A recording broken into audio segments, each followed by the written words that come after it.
स्त्री सुबोधिनी ये मन्नू भंडारी की कहानी है। प्यारी बहनों, ना तो मैं कोई विचारक हूँ, ना प्रचारक, ना लेखक, ना शिक्षक। मैं तो एक बड़ी मामूली सी नौकरी पेशा घरेलू औरत हूँ जो अपनी उम्र के 42 साल पार कर चुकी हूँ।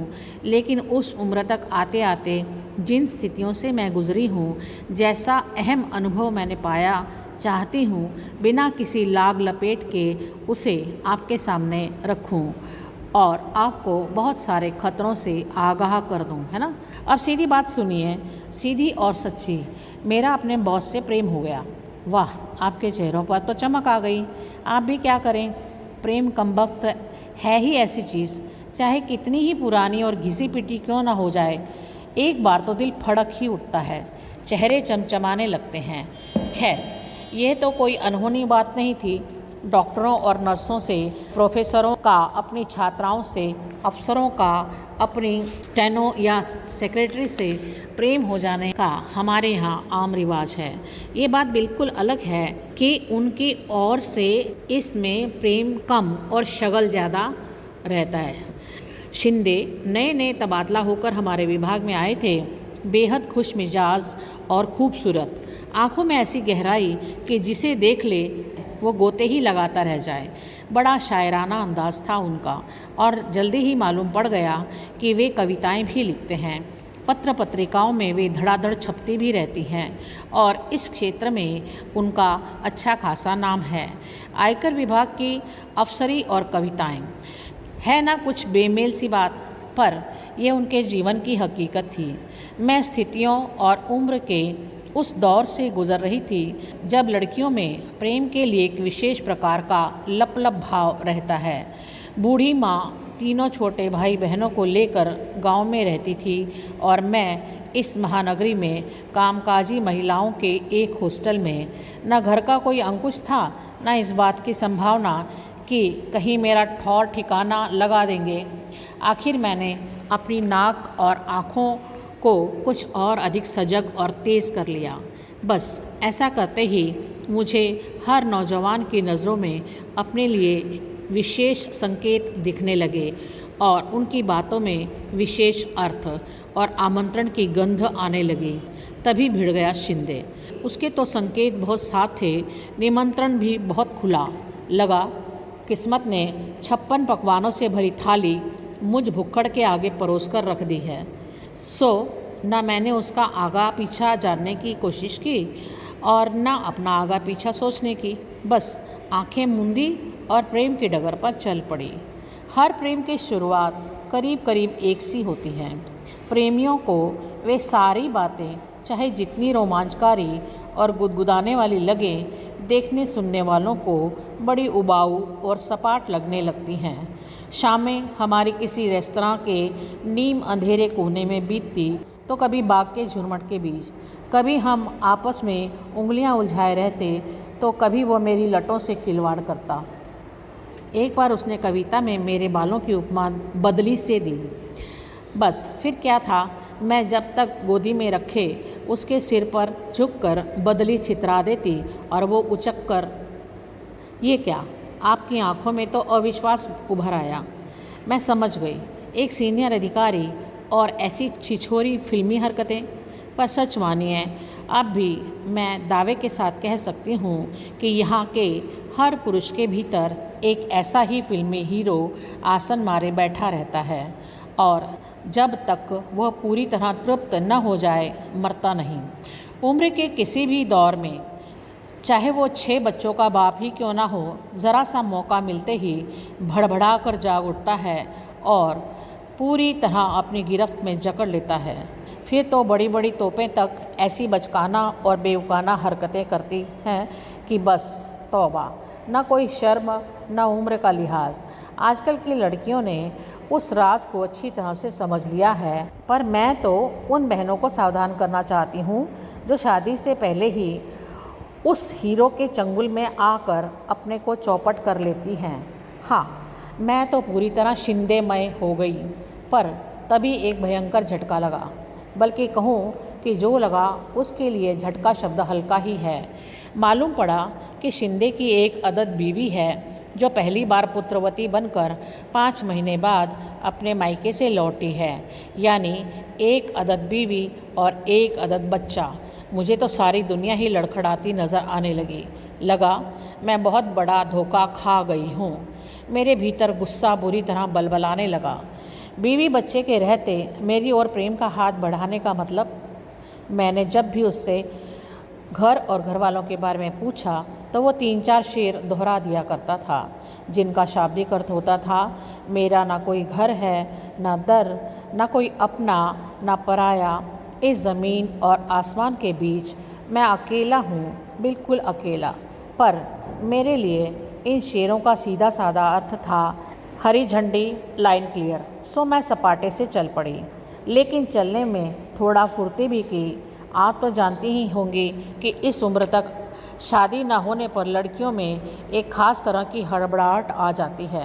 चाहती हैं जैसे भी हो जल्दी से जल्दी प्रेमी को पूरी तरह से कब्ज़े में करके पति बनाकर अपनी टेंट में खोस लें। मैं भी इसी नेक इरादे से लपक रही थी कि बीच में ही औंधे मुँह गिरी, पर गिरने नहीं दिया शिंदे ने, हाथों हाथ झेल लिया। उसने बिना किसी बात को मौका दिए मुझे बाहों में भर लिया और धुआंधार रोने लगा। पिता के दबाव में आकर की हुई शादी मेरे जीवन की सबसे बड़ी ट्रेजेडी बन गई। बीवी के रहते भी मैं कितना अकेला हूँ, 2 अजनबियों की तरह एक छत के नीचे रहने की यातना। ऐसी ऐसी बातों के न जाने कितने टुकड़े आंसुओं से भीग भीग कर टपक रहे थे। मेरा विवेक मुझसे संकल्प करवा रहा था कि लौट जाओ इस दिशा में, अब एक भी कदम आगे मत बढ़ो।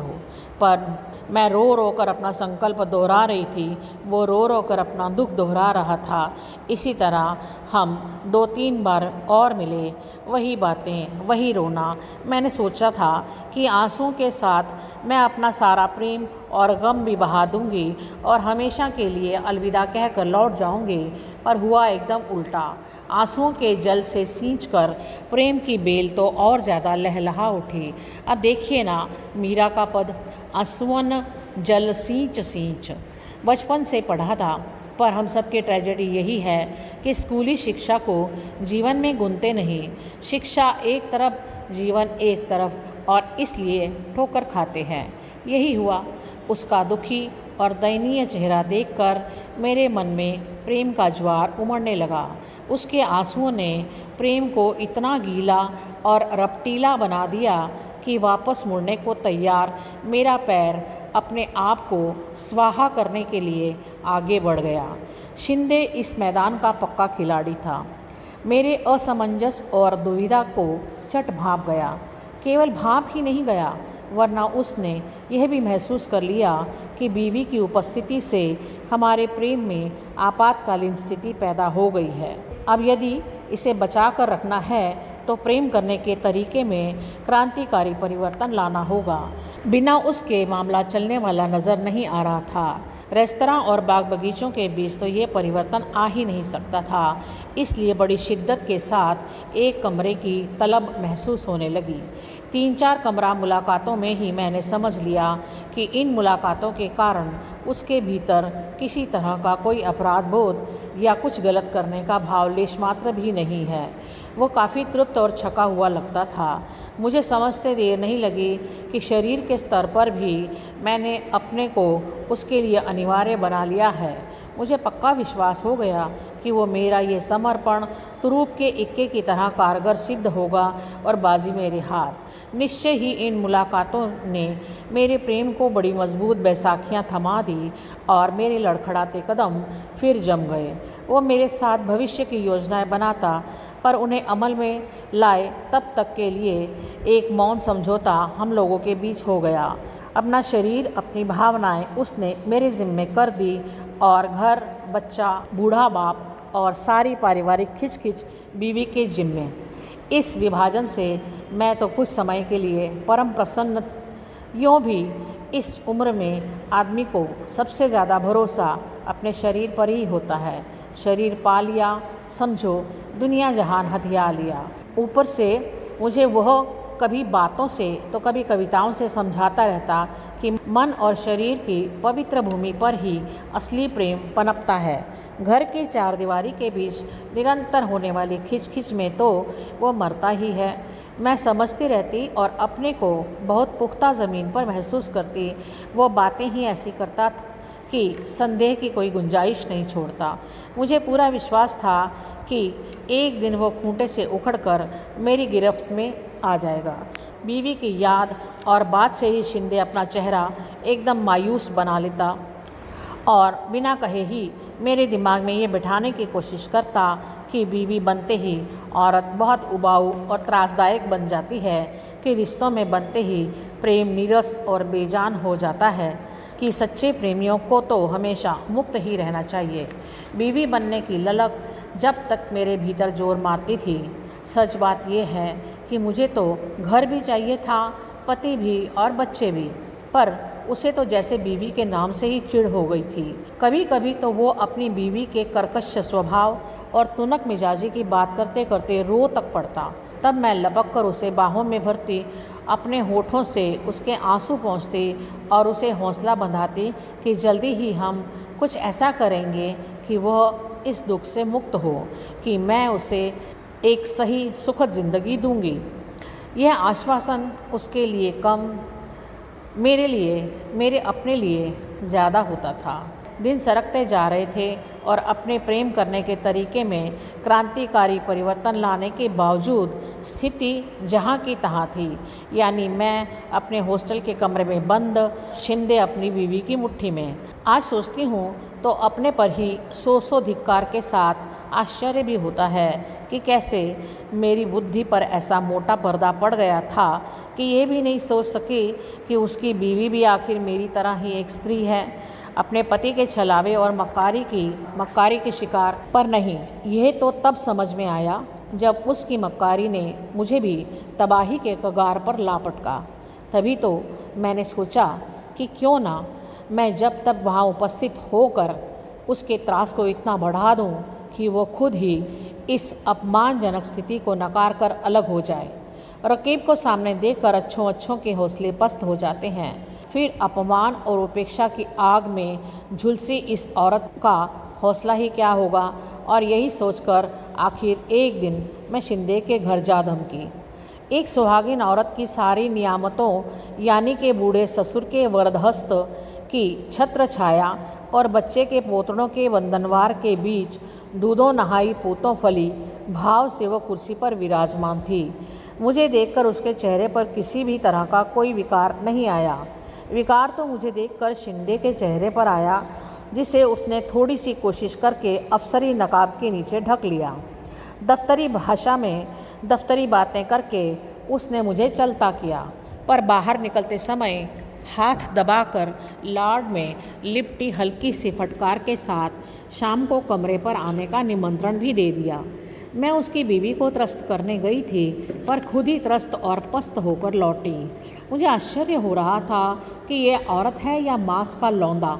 इसका आदमी 3 साल से एक दूसरी लड़की के साथ मस्ती मार रहा है और उसे न कोई तकलीफ़ न कष्ट।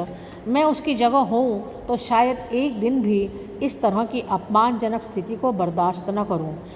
इसके शरीर पर चमड़ी है या गेंडे की खाल, यह तो मुझे बहुत बाद में अपने अनुभव ने सिखाया कि अधिकतर शादीशुदा औरतें ऐसी होती हैं जिन्हें अपने घर की दीवारों से बेशुमार लगाव होता है। इतना ज़्यादा कि धीरे धीरे उन दीवारों को ही अपने शरीर के चारों ओर लपेट लेती हैं। फिर मान अपमान के सारे हमले उनसे टकराकर बाहर ही ढेर हो जाते हैं और वे उनसे बेअसर सती साध्वी सी भीतर सुरक्षित बैठी रहती हैं। शाम को शिंदे मुझ पर एकदम बरस पड़ा कि मैंने उसके घर आने की मूर्खता क्यों की। इतना चौकस रहना पड़ता है उसे हर समय, जिससे उसकी बीवी को इस प्रसंग की हवा भी न लग सके, वरना तो वो शूर्पणखा की तरह ऑफिस, परिवार और सारे शहर में हड़बोंग मचाकर रख देगी। मौका लगा तो वो मेरा झूंटा पकड़कर सड़क पर जूते लगवाएगी। और बड़ी चालाकी से उसने मेरे मन में अपनी पत्नी के लिए, जिसे वो अक्सर कोतवाल कहता था ढेर सारी नफ़रत और आक्रोश भर दिया। साथ ही जल्दबाजी करने की अपनी नादानी भरी मूर्खता पर मुझे बेहद शर्मिंदा भी किया।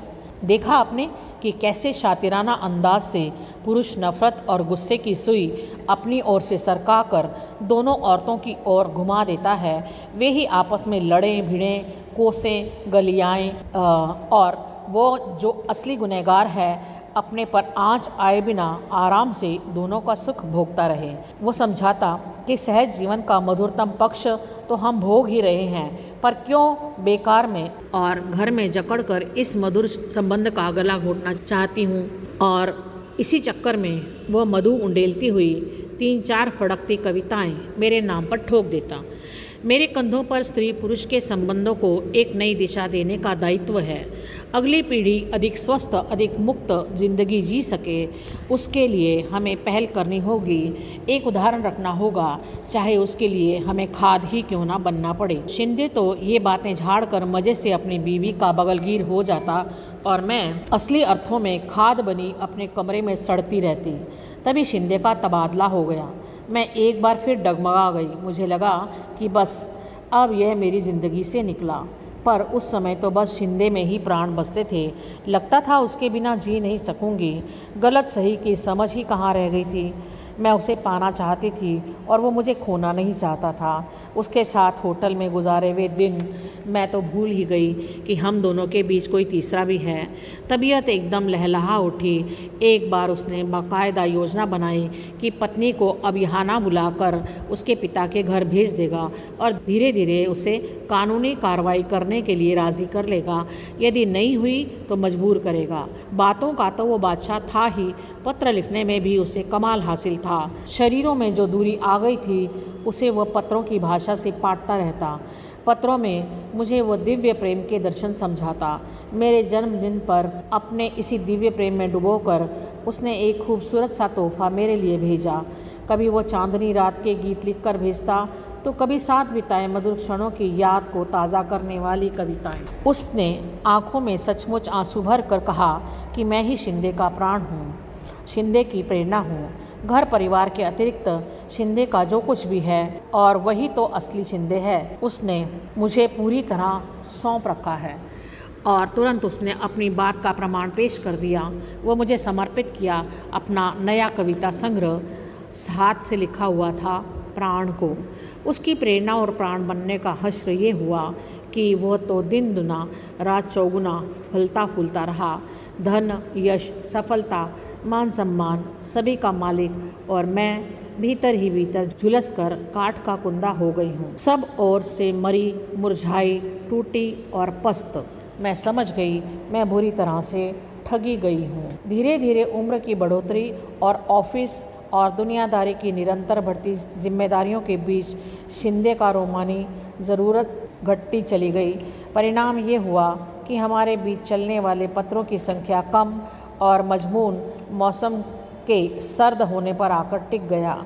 8 साल तक चलने वाला प्रेम प्रसंग महज एक खिलवाड़ था, जिसकी बाजी बड़ी होशियारी से शिंदे ने बांटी। भ्रमजाल के कट्टे ही नज़र साफ हुई तो बाजी में बटे हुए पत्तों का यह नशा रह रह कर मेरी आँखों में उभरने लगा। तुरूप का इक्का यानी घर उसके पास, तुरूप का बादशाह यानी बच्चा उसके पास, तुरूप की बेगम यानी बीवी और प्रेम करने के लिए प्रेमिका उसके पास, तुरूप का गुलाम यानी नौकर चाकर गाड़ी बंगला उसके पास।